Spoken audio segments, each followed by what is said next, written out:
안녕하십니까. 저는 개봉중앙교회 담임 목사 박정호 목사입니다.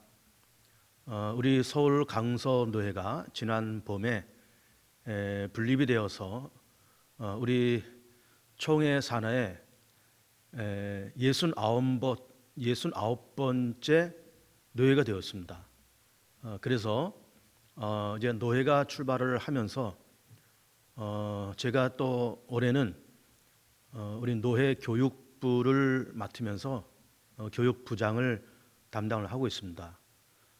그동안 부서 연합회를 좀 통폐합하면서 과거 서울 서남노회에서는 부위원회가 한 30여 개 있었는데 이번에 노회가 분립되면서 우리가 기구를 축소 운영하면서 아마 지금 7개인가 8개 뭐 그렇게 축소되었어요. 그래서 우리 이제 교육부도 교육부 과거의 교육부만이 아니고 고시부 또 뭐 기타 등등 2단 사이비까지 이렇게 해서 저희 교육부가 지금 다 담당을 하고 있고, 그리고 항전직 교육 프로그램도 저희 교육부가 담당을 하게 되었습니다. 그래서 과거에는 이제 각 개교에서 공동의회를 해서 장로 피택, 권사 피택, 안수집사 피택 되신 분들이 물론 이제 개교에서도 교육을 받으시지만 노회에서 운영하는 그 교육을 받으셔야만 그 수료증이 있어야 이제 임직이 가능해요. 그래서 과거 서남노회에서는 제가 기억하기로는 월요일부터 금요일까지 저녁에 모이셔서 몇 시간씩 공부하고 가시고 이제 그랬던 걸로 알고 있고, 저도 이제 그 프로그램에 참가해서 교육도 하고 이제 그랬었는데 이번에 이제 이 코로나 때문에 모여서 공부하는 것이 좀 어렵겠다 생각이 돼서 교육 과정을 좀 축소해서 각 강사님들에게 담당 과목을 맡기고 그리고 그것을 강의를 해서 녹화를 해서 노회 홈페이지에 올려서 그거를 이제 우리 피교육생들께서 거기에 들어가서 그걸 공부를 하시고, 그리고 아직 계획은 없습니다만 한번 피택 받을 분들 전부 한번 모여서 우리가 예배도 드리고 합심 기도도 하고 또 좀 미비한 사항 어떤 전달 사항도 좀 전달해 드리고 그러면서 이 항전지 피교육 하시는 분들의 그 교육을 이제 그런 식으로 운영을 하려고 합니다. 그래서 뭐 그동안 과목이 몇 가지가 있는데 뭐 성경, 개론, 뭐 교회사, 뭐 정치, 뭐 또 재직론, 뭐 기타 등등 몇 가지가 있습니다. 그래서 담당하는 목사님 장로님들이 다 하시겠고 그분들은 다 우리 노회 산하의 목사님 내지는 장로님들이십니다. 그리고 저도 또 한 파트를 맡아서 교회사를 여러분들에게 제 강의를 준비를 했습니다. 교육하기 전에 먼저 잠깐 기도를 하고 시작을 하도록 하겠습니다. 기도합니다. 우리 하나님, 오늘 우리는 항전직 교육을 하면서 교회사를 시작합니다. 축복하시고 주의 성령께서 우리의 마음을 감동하셔서 하나님의 나라의 역사와 성경의 역사와 또 전도의 역사가 어떻게 진행되었는지를 훑어보며 배울 것을 배우고 반성할 것을 반성하고 세워야 될 계획을 또 주도 면밀하게 세울 수 있는 복된 이 시간이 되었기를 원합니다. 함께 하실 우리 하나님 믿고 찬송 드리면서 예수님 이름으로 기도드립니다. 아멘. 자, 이제 제가 맡은 과목은 이제 교회사입니다. 이제 교회사인데 사실은 좀 범위가 넓고 그렇습니다. 사실 교회사 그러면은 한국 교회사, 세계 교회사 해가지고 한국 교회사만 해도 이제 신학교에서는 한 학기를 배우고 세계 교회사도 한 학기를 배우고 상당히 분량이 굉장히 방대한 주제인데 저는 세계 교회사와 한국 교회사를 다 이렇게 하나로 묶어서 짧게 한 20-30분에 걸쳐서 말씀을 드릴 겁니다. 그래서 우리 피택 되신 분들께서 이 강의를 보시면서 집중해서 제 강의를 좀 들어주시기를 부탁을 드립니다. 교재가 두 가지가 준비됐는데 우리 학생들이 교재를 이미 가지고 계실 수도 있겠고 따라 화면에 띄우면서 교재를 보도록 하겠습니다. 먼저 성경 연대표 첫 번째 화면을 먼저 보시겠습니다.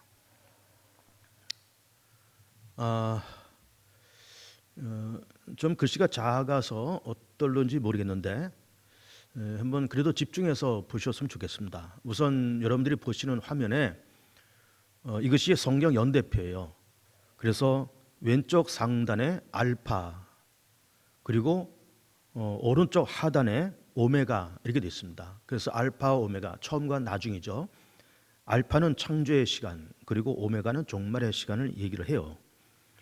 그래서 윗단 아랫단 이렇게 두 개로 되어 있는데 그것은 하나의 연대로 흘러가는 그런 시간인 겁니다. 그래서 먼저 윗단을 이제 보시면 그 창조의 시간은 언제인지는 모르겠습니다. 그래서 시간이 흘러와서 2000년이 옵니다. 이것은 이제 BC가 되겠죠. 주전, Before Christ, 그 주전 2000년, 1800년, 1400년 이거는 이제 BC가 되겠습니다. 그래서 BC 2000년에 아브라함이 출현하죠. 그리고 아브라함이 이삭을 낳고 이삭이 야곱을 낳고 야곱이 12아들을 낳습니다. 그리고 이 히브리 민족이 애굽으로 이주하는데 대략 한 1800년쯤 이주했다 이렇게 보는 겁니다. 뭐 이것이 2000년, 2800년 그리고 1400년 이렇게 돼 있는데 꼭 그 시간이라고 말하기는 좀 어렵지만 대략 그 시간쯤 된다라고 생각하시면 되겠고 1800년쯤 애굽으로 이주했다 이렇게 보는 것이고 그리고 400년 종살이 하잖아요. 그래서 400년이 지나서 주전 1400년경에 출애굽을 합니다. 그러고 나서 출애굽해서 가나안에 도착하는데 가나안에 도착 연도를 1360년 이렇게 잡았습니다. 왜 이렇게 잡았는가 하면은 출애굽해서 광야 40년 생활이 있었잖아요. 그래서 40년 지나서 1360년쯤 가나안 땅에 도착했다 이렇게 보는 겁니다. 그리고 이제 1000년인데 그 1000년을 먼저 보면 그 1000년에 이스라엘 나라가 건국이 됩니다. 그리고 초대 왕 사울, 두 번째 왕 다윗, 세 번째 왕 솔로몬, 네 번째 왕 르호보암 이렇게 돼 있어요. 그리고 이제 그 사선으로 화살표가 이렇게 그어 있어요. 그러면서 그걸 사사 시대 이렇게 썼는데 이게 뭔가 하면은 이제 이스라엘 민족이 1360년 가나안에 도착해서 1000년 나라가 건국될 때까지의 한 300여 년, 요 기간이 사사 시대입니다. 그래서 우리가 이제 성경을 보면은 그 사사기가 있잖아요. 그래서 그 사사기에 12사사가 나옵니다. 그래서 그 사사들이 일어나서 활동했던 그런 시대였고 그 시대를 사사 시대라고 보는 것이고 그래서 우리 교우들께서 이제 성경을 보면서 이제 사사들이 나오면 그건 사사 시대 이야기로구나. 1360년경 가나안 땅에 도착해서 초대왕 사울이 등극할 때까지 그 300여 년 동안에 있었던 그런 사건이로구나. 지금부터 한 3000여 년 전 이야기로구나. 이렇게 생각하시면 되겠습니다. 그래서 뭐 사사, 드보라, 뭐 기드온, 삼손 이런 유명한 사설이 나오잖아요. 그 얘기가 나오면 사사 시대. 그게 한 3000년쯤 지난 그쯤이었다. 가나안에 도착해서 초대왕 사울이 등극할 때까지 그때 이야기로구나 이렇게 생각하시면 되겠습니다. 이 연대를 이제 왜 이렇게 써서 이제 가르치는가 하면은 지금 이렇게 한자로 되는 이 연대표를 우리 피택자들께서 이것이 머릿속에 들어왔으면 좋겠어요. 가급적이면 이것이 눈에 선하게 이렇게 들어왔으면 좋겠습니다. 그래서 이것이 읽어지고 그리고 그래서 이제 사사 시대 그러면은 그때로구나 이렇게 해서 그렇게 가나안에 도착해서 그래서 초대왕 사울 때까지 그때로구나 그러면서 이것이 눈에 선해야 됩니다. 그래서 뭐 기드온, 뭐 삼손 그러면 그때 사사 시대 1360년에서 1000년 그 사이 이렇게 생각되면 성경을 이해하는 데 퍽 도움이 됩니다. 그리고 이제 1000년을 보면 그 1000년이라는 시간이 중요해요. 그때 이스라엘 나라가 건국이 되는데 그래서 초대왕 사울, 두 번째 다윗, 세 번째 솔로몬, 네 번째 르호보암 이렇게 흘러옵니다. 요 사람들, 이 네 사람들의 이름을 순서적으로 기억을 하시면 더욱 좋겠어요. 그리고 나서 900년이라는 시간도 중요합니다. 왜 그런가 하면은 이 주전 900년경에 나라가 남부로 갈라져요. 언제 갈라지는가 하면 거기 썼듯이 르호보암 왕 때 갈라집니다. 이스라엘 네 번째 왕 때 갈라지는 거죠. 사울, 다윗, 솔로몬, 르호보암. 이때까지는 잘 오다가 르호보암 시대에 나라가 남북이 갈라집니다. 그 갈라지는 그 경위를 여러분들 기억하시죠? 여기 이제 여로보암에 의해서 분리됐다 이렇게 써 있는데, 여로보암은 그 당시에 군대 장관이에요. 그러면서 이제 여로보암이 이제 르호보암 왕한테 와서 이런 얘기를 하는 겁니다. 그리고 솔로몬 시대에 성전을 건축하잖아요. 솔로몬 시대에 성전을 건축할 때 우리가 너무 고생을 많이 했다. 세금도 많이 내고 부욕도 많이 했으니 이제 성전 건축도 끝났으니까 그런 세금이나 부욕을 좀 줄여줬으면 좋겠다라는 그런 얘기를 해요. 그랬더니 르호보암이 원로들은 이제 그걸 좀 들어주라 얘기를 했고 젊은 사람들은 듣지 말아라 얘기를 했어요. 근데 이제 르호보암 왕이 젊은 사람들 말을 들으면서 그 요청을 거절하죠. 그래서 유명한 말이 있잖아요. 내 새끼 손가락이 내 아버지 허리보다 굵다. 그러면서 그 요청을 거절합니다. 그래서 여로보암이 이제는 뭐 르호보암 왕 앞에서 더 이상 불장 다 봤다 하면서 10지파를 끌고 나라를 분립시킵니다. 그래서 이때 주전 900년경에 남북이 분리되면서 그러니까 자연히 북왕조의 초대 왕은 여로보암이고 남왕조는 여전히 르호보암 왕이 있고 그렇게 되는 겁니다. 그리고 북왕조의 이름은 이스라엘, 남왕조의 이름은 유다. 북왕조의 수도는 사마리아, 남왕조의 수도는 예루살렘. 그리고 북왕조는 10지파, 남왕조는 2지파가 이렇게 분립이 됐습니다. 그 남왕조의 2지파는 유다와 베냐민 지파예요. 그래서 남왕조를 유다라고 그렇게 부르는 까닭은 유다 지파와 베냐민 지파 이제 2지파 있는데 베냐민 지파는 사실은 작은 지파입니다. 거의 이제 존재의 의미가 거의 없는 그런 작은 지파예요. 그래서 이제 그 유다 지파와 베냐민 지파가 나눠져서 이게 됐는데 그 나라를 이제 유다라 그렇게 이름을 부르고 이렇게 진행이 옵니다. 그러면서 900년이 지나서 이제 밑에 단을 보면 721년이 와요. 이 시기는 잘 기억해야 됩니다. 그냥 지금까지는 뭐 2000년, 뭐 1000년, 그리고 뭐 900년 이렇게 하면서 좀 이렇게 정확하게 뭐 몇 년도다 이렇게 말하지 않고 그 어간이다 이 얘기입니다. 사실은 2000년 어간에 1800년 어간에 그 이야기인데 지금 이 밑에 단서부터는 그 연도가 정확한 연도예요. 그래서 정확한 연도이기 때문에 이 연도를 기억을 하셔야 됩니다. 그래서 721년과 586년, 538년 그리고 밑에 쭉 연도가 나오는데 조금 복잡하시겠지만 이 연도를 기억을 하시면 좋겠어요. 그래서 아랫단 보면 721년이 나오는데 721년이 이것도 역시 이제 BC를 얘기하는 거잖아요. BC 721년에 북왕조가 멸망해요. 그리고 586년대는 남왕조가 멸망합니다.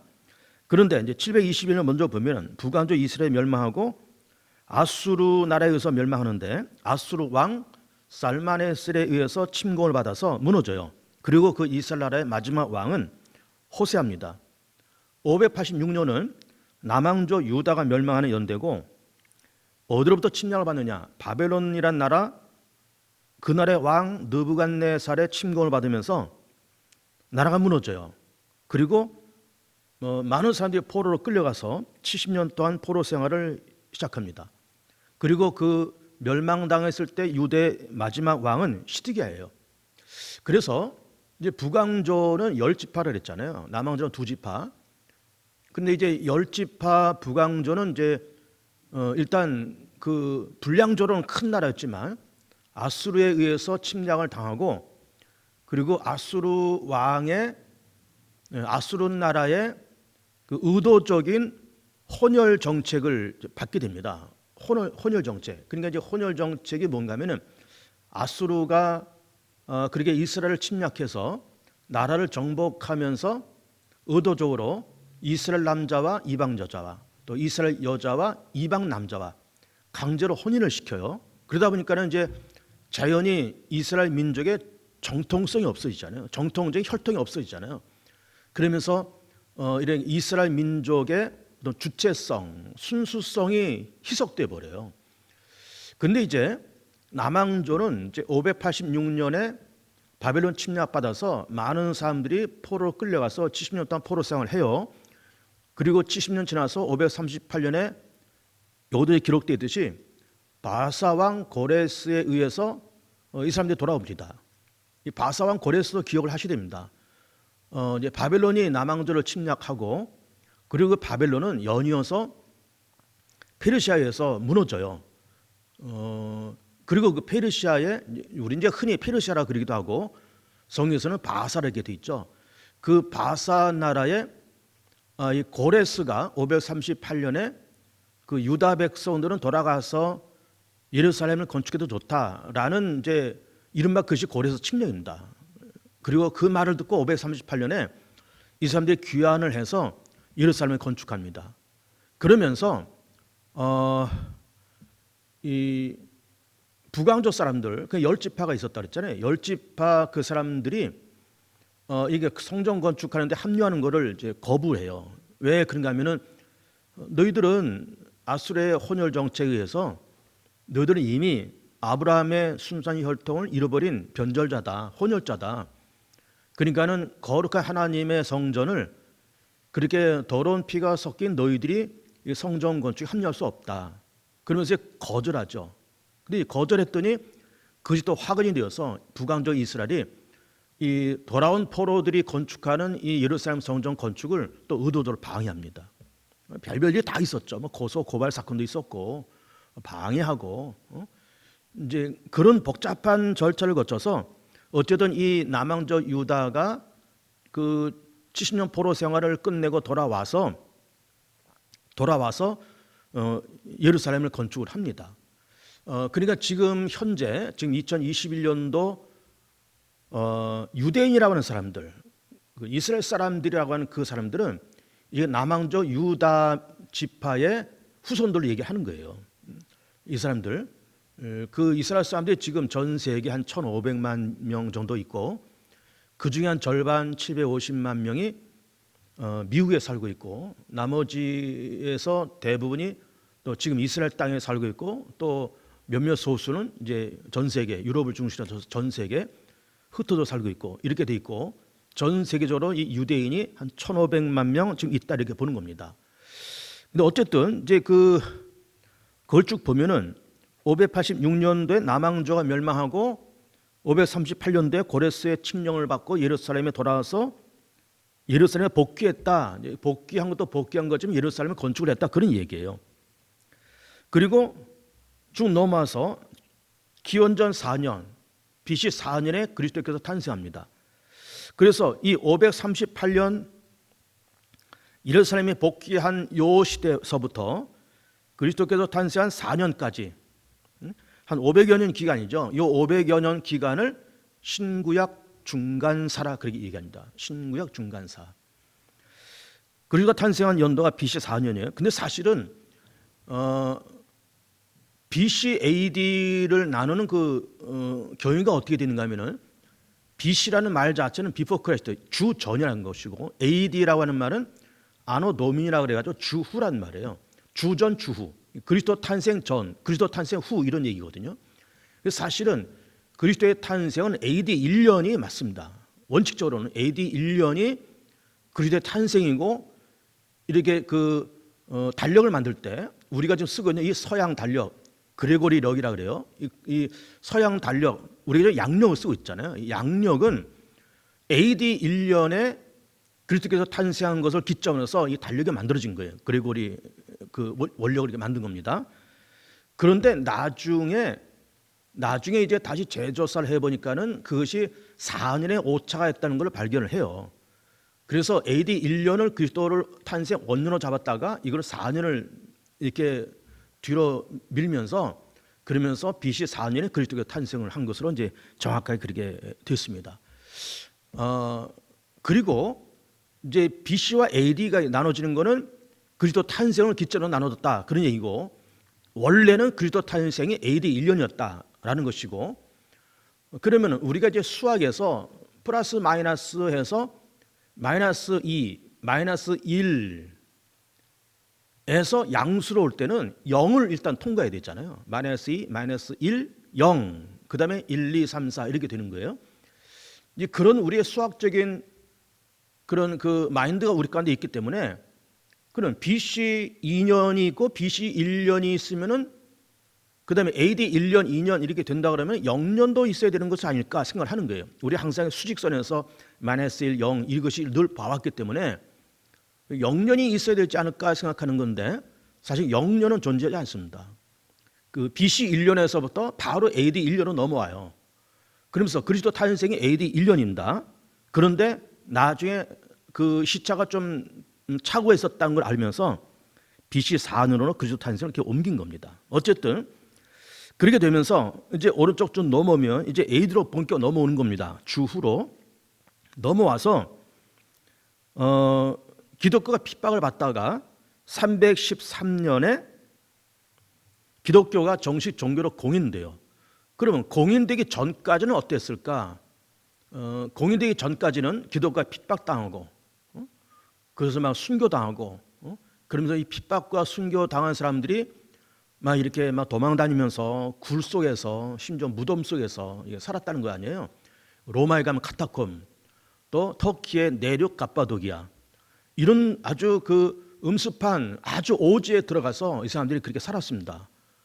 그리고 그러면서 300여 년의 핍박 시절을 거친 겁니다. 그런데 그럼에도 불구하고 기독교가 줄지 않고 계속 교회가 부흥되고, 그런 모습을 보면서 이 콘스탄틴 왕 때, 로마 황제 콘스탄틴 왕 때 기독교를 이제 핍박하지 말고 기독교를 정식 종교로 인정을 해요. 그러니까 이제는 그 전에는 기독교는 이른바 요즘 말하면 사이비 종교, 사이비 종교 내지는 정통성이 없는 종교 이렇게 취급받다가 이제 313년을 기점으로 해서 정식 종교요, 그리고 이제는 어떤 정통성 있는 그런 종교로 인정을 받았다 그 말이에요. 그냥 지하에 있던 교회가 지상으로 올라오게 되는 거죠.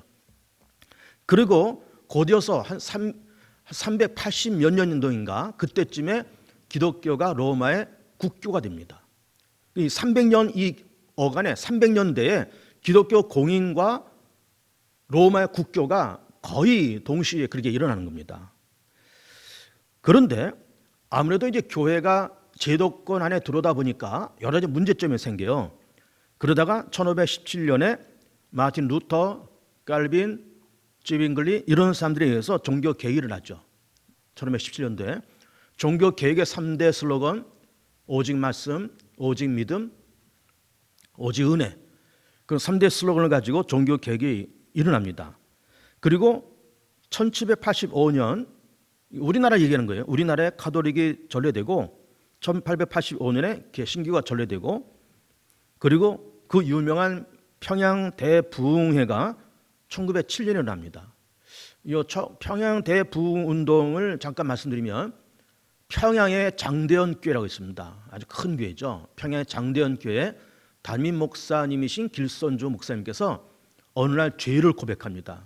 당신께서 목회하기 전에, 평신도였을 때, 예수 믿기 전에 남의 물건을 이제 이렇게 좀 사기친 것이 있었어요. 어떤 친구가 맡긴 어떤 돈을 이제 가로챈 것이 있었습니다. 예수 믿기 전에 얘기해요.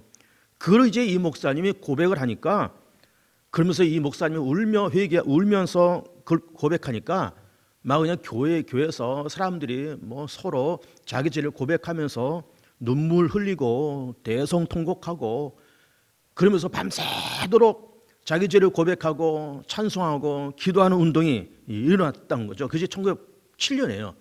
그러면서 이 1907년에 대부흥 운동인데, 그거는 회개 운동부터 시작한 겁니다. 길선주 목사의 회개, 전 성도들 회개, 그러면서 철야 기도가 이렇게 탄생되고 새벽 기도가 탄생되고, 그러면서 이 부흥의 불길이 전구로 그렇게 확장되었죠. 그리고 1948년도에 이스라엘이 독립합니다. 그리고 이제 오메가 종말의 때를 이렇게 보고 있는 겁니다. 두 번째 화면을 좀 보겠습니다. 두 번째 화면에 이것은 이제 우리나라의 기독교 전례와 발전을 얘기를 하는 겁니다. 아까 우리가 그 도표에서 봤듯이 1785년에 카톨릭이 들어왔어요. 그러니까 이제 기독교 가운데 구교가 먼저 들어왔습니다. 100년 일찍 들어왔습니다. 구교가. 개신교는 한 100년 늦게 들어왔습니다. 1884년에 의료 선교사 알렌이 입국하고 이 알렌은 고종 황제의 주치의가 되었고 의료 선교를 하고 이후 신식병원인 광해원을 설립합니다. 이 광해원이 나중에 제중원으로 이름을 개명하고 그리고 그 병원이 나중에 세브란스 병원으로 발전을 하게 됩니다. 그리고 1885년에 이 1885년을 기억을 잘 하셔야 됩니다. 장로교 선교사 언더우드, 감리교 선교사 아펜셀러가 입국을 해요. 그리고 개신교 선교가 본격적으로 시작됩니다. 그리고 1901년 평양에 장로회 신학교가 설립되고 초대 교장 마페, 우리 한국 이름으로는 마포삼렬이 됐어요. 마포삼렬. 사무엘 마펫이죠. 영어 이름으로는 사무엘 마펫. 우리 식으로는 마포삼렬 이렇게 돼 있어요. 어쨌든 그 마펫 목사님이 초대 교장이 되셨고, 그리고 1938년에 이것도 참 우리로서는 참 수치스러운 역사입니다. 1938년에 장로교총회에서 신사참배를 결의하고 이 한국 개신교의 큰 수치와 큰 오점으로 남죠. 이것이. 그리고 1940년도에 조선신학교가 설립됩니다. 지금 한신의 원 이름이 조선신학교고, 조선신학교가 설립되고 자유주의 신학을 바탕으로 해서 학교가 세워지고 이후 한신대학교를 개명하고 기독교 장로회 이른바 기장이 40년대에 출발을 하는 거예요. 그리고 이제 고려신학교 이른바 고신 그런 고려신학교가 1946년에 이제 설립되는데 이 설립되는 그 이유가 아주 의미가 있어요. 아까 그 38년에 우리 장로교총회에서 신사참배를 결의했다고 그랬잖아요. 근데 그 결의를 했지만은 거기에 반대하는 사람도 있었다 그 말이에요. 그렇지 않겠습니까? 그 반대하면서 우리가 왜 일본 신인 신사를 참배해야 되느냐? 이거는 우리 총회에서 잘못한 거다. 우리는 거기에 동조할 수 없다. 그러면서 해방하고 나서 그 다음에 부산에서 고려신학교를 세워서 그 신사참배 결의한 것을 반대하는 일부 목사들과 교인들이 부산에서 고려신학교를 세웁니다. 이 고려신학교는 이른바 고신 그러는 이 고려신학교는 정말 순수한 동기로 세워진 학교예요. 또 그런 교단인 겁니다. 그러면서 동시에 아주 보수적인 그런 신학 노선을 걷게 되죠. 그러면서 이후 고신대학으로 발전했습니다. 종합대로 발전해서 큰 학교가 됐습니다. 그리고 이제 우리는 이제 통합적 교단인데 통합적 교단과 합동적 교단이 분열되는 사건이 1959년에 일어납니다. 그러니까 1959년에 장로 교단에서 신학교 건축에 대한 내홍이 일어나요. 장신대학교가 처음에는 어디 있었는가 하면 남산에 있었습니다. 그러다가 지금은 광장동, 우리가 흔히 광나루 신학교라고 하는 그 광장동에 이제 학교를 이제 지금 그렇게 옮겼는데, 그때 1959년도에 신학교 건축에 대한 어떤 내용이 있었어요. 거기다가 설상가상 WCC를 찬성할 거냐 반대할 거냐라고 하는 의견들이 있었습니다. 그래서 WCC를 찬성하는 교단은 이제 통합적으로 남게 되었고, WCC를 반대하는 교단은 떨어져서 합동측이 되었습니다. 그러면서 그 합동측은 WCC와 합류하지 않고 독자적으로 NAE 복음주의 연합회라고 하는 그런 신학교 단체, 그런 신학 단체에 가입을 해서 그러면서 통합측과 그 합동측이 이제 갈라졌습니다. 그러니까는 우리가 이제 우리 장로 교단 안에서 기장이 있고 예장이 있고, 그리고 우리 예장 안에서는 고신이 있고, 그리고 또 우리 통합측이 있고 합동측이 있고, 그렇다 그런 얘기예요. 그리고 어떻게 그런 교단들이 생겨났느냐라고 하는 것을 좀 잘 이해하자 그런 얘기예요. 그러니까는 먼저는 조선신학교 한신은 이제 자유주의 신학을 갖고 있는 사람들이 출발해서 이제 한신으로 이제 독자 출발을 하게 되었고, 그리고 고려신학교 고신은 이제 신사참배를 거부한 일단의 평신도들과 목사님들에 의해서 46년도에 그리고 부산에서 고려신학교가 탄생하면서 고신이 출발하고, 그리고 통합측과 합동측은 1959년에 신학교 설립에 대한 내용 문제, 그리고 WCC를 참여할 거냐 말 거냐는 어떤 그런 찬성 반대에 의해서 WCC를 찬성하는 사람들은 통합측에 남아 있었고, 그걸 반대하는 사람들은 합동측으로 가면서 NA라고 하는 그런 단체에 소속이 되었다, 그런 이야기예요. 그런 연유를 우리 항존직을 하시는 분들께서는 이 정도의 교회사 내용을 이해를 하셨으면 좋겠다 하는 말씀을 드립니다. 이제 좀 화면을 앞으로 좀 보내보기 바랍니다. 자, 한 30분 정도에 걸쳐서 세계 교회사와 한국 교회사를 다 말씀드린 겁니다. 신학교에서 한 학기에 공부할 세계 교회사, 한 학기에 공부할 한국 교회사를 한 30분 만에 다 해냈어요. 그러나 아주 중요한 것만 추려서 말씀드렸기 때문에 우리 평신도 우리 항존지들께서는 이 정도만 이해를 하셔도 내가 한국 교회사 좀 알아라고 말씀하실만 하고, 이 정도만 알아도 내가 세계 교회사 알만해라고 말씀할 수 있습니다. 감히. 그러니까 조금 요거를 좀 복잡하셔도 머릿속에 다 인지하시고 그래도 다 기억되시고 그랬으면 좋겠습니다. 그래서 이제 누가 이런 장로님 되실 분들 이제 한테 누가 장로님 우리 통합측하고 합동측이 왜 갈라졌어요? 누가 물어보면 딱 폼 좀 잡으시고 그때 59년도에 그 신학교 건축의 내용이 있었고 WCC 찬성 반대 때문에 이게 갈라졌어, 한마디 하시면 좋잖아요. 고신? 고신 그거 신사참배 반대하는 분들이 부산에서 세운 학교야. 한마디 할 수 있잖아요. 우리 상식적으로 알 수 있고 또 누구나 물어보면 또 그래 대답할 수 있고. 그래서 항종지들께서는 이 정도의 교회사 상식이 있었으면 좋겠다 하는 말씀을 꼭 드리고 싶고, 이 두 페이지 글씨가 작아서 좀 걱정인데 어쨌든 좀 잘 보십시오. 아마 휴대폰으로 보기는 어려울 것 같고 이제 적어도 PC 화면을 보시면 이제 이해가 될 거예요. PC 화면을 보시고 그렇게 해서 한번 잘 숙지를 하셔서 저 좋은 항종지들 다 드렸으면 고맙겠습니다. 강의를 마치겠습니다. 수고하셨습니다.